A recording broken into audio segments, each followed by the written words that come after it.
శివస్వాములతో శ్రీశైలం మల్లన్న క్షేత్రం కిక్కిరిసిపోయింది. శివరాత్రి బ్రహ్మోత్సవాలకు భక్తులు పెద్ద ఎత్తున తరలివస్తున్నారు. అయితే రద్దీకి తగ్గట్టుగా ఏర్పాట్లు లేకపోవడంతో భక్తులు ఇబ్బంది పడుతున్నారు. తాగునీరు వంటి మౌలిక సదుపాయాలు లేక అవస్థలు పడుతున్నారు. ఆలయ కమిటీ నిర్లక్ష్యంపై ఆందోళనలు చేపట్టారు భక్తులు.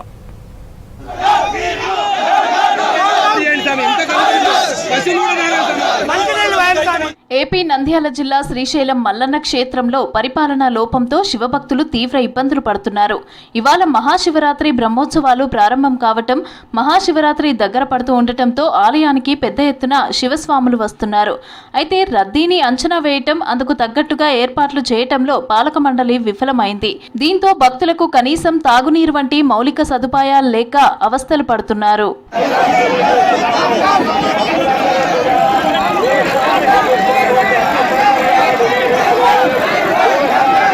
సరైన ప్రణాళిక ఏర్పాట్లు లేక భక్తులు దర్శనం కోసం గంటల తరబడి క్యూ లైన్లలో ఎదురు చూడాల్సిన పరిస్థితి ఏర్పడింది. క్యూ లైన్లలోనూ నీళ్లు లేక గంటల తరబడి నిల్చోలేక సొమ్మసిల్లి పడిపోతున్నారు. ఉదయం నుంచి అదే పరిస్థితి ఉన్నా అధికారులు పట్టించుకోవట్లేదని భక్తులు ఆరోపిస్తున్నారు. ఎమర్జెన్సీ ఎగ్జిట్ ద్వారా గోడలు దూకి బయటకు వస్తున్నారు. ఉదయం క్యూ లైన్లలో వేచి ఉండలేక గేట్లు ధ్వంసం చేసి తాళాలు విరగ్గొట్టి లోపలికి వెళ్లారు.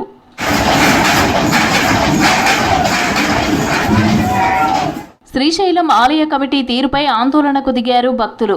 ఆలయ నిర్వహణ, మౌలిక వసతులు సరిగ్గా లేవంటూ ఆగ్రహం వ్యక్తం చేశారు. స్పర్శ దర్శనంలో అంతులేని జాప్యం జరుగుతుందన్నారు. సదుపాయాలు లేవు, స్పష్టమైన సమాచారం లేదని అసహనం వ్యక్తం చేశారు. ఆలయ కమిటీ పరిపాలనా నిర్లక్ష్యానికి ఇది నిదర్శనమని మండిపడ్డారు. ఈవోకి వ్యతిరేకంగా నినాదాలు చేశారు. ఈవోతో వాగ్వాదానికి దిగారు. పాలక మండలి కేవలం పదవుల కోసమేనా, బాధ్యతలు లేవా అని ప్రశ్నించారు భక్తులు. పాలక మండలి ఎందుకోసం ఉంటుంది?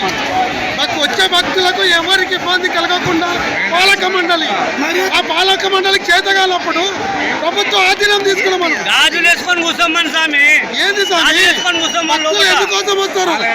శివస్వాముల నిరసనలను అడ్డుకునే క్రమంలో వారిపై పోలీసులు లాఠీచార్జ్ చేయటం తీవ్ర వివాదాస్పదమైంది. రద్దీ విషయం తెలుసుకున్న అడిషనల్ ఎస్పీ యుగేంద్ర బాబు శ్రీశైలం వెళ్లి పరిస్థితిని అదుపు చేసే ప్రయత్నం చేశారు. ఈ క్రమంలోనే భక్తులపై చేయి చేసుకున్నారు.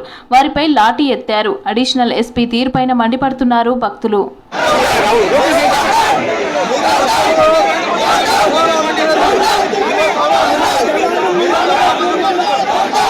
శివరాత్రి టైంలో మల్లన్న క్షేత్రంలో నిర్వహణ లోపం చర్చనీయాంశంగా మారింది. భక్తులకు కనీస ఏర్పాట్లు చేయటంలో పాలక మండలి విఫలమైందని విమర్శలు వస్తున్నాయి. ఆలయ నిర్వహణలో నిర్లక్ష్యంగా వ్యవహరించిన వారిపై చర్యలు తీసుకోవాలంటున్నారు భక్తులు.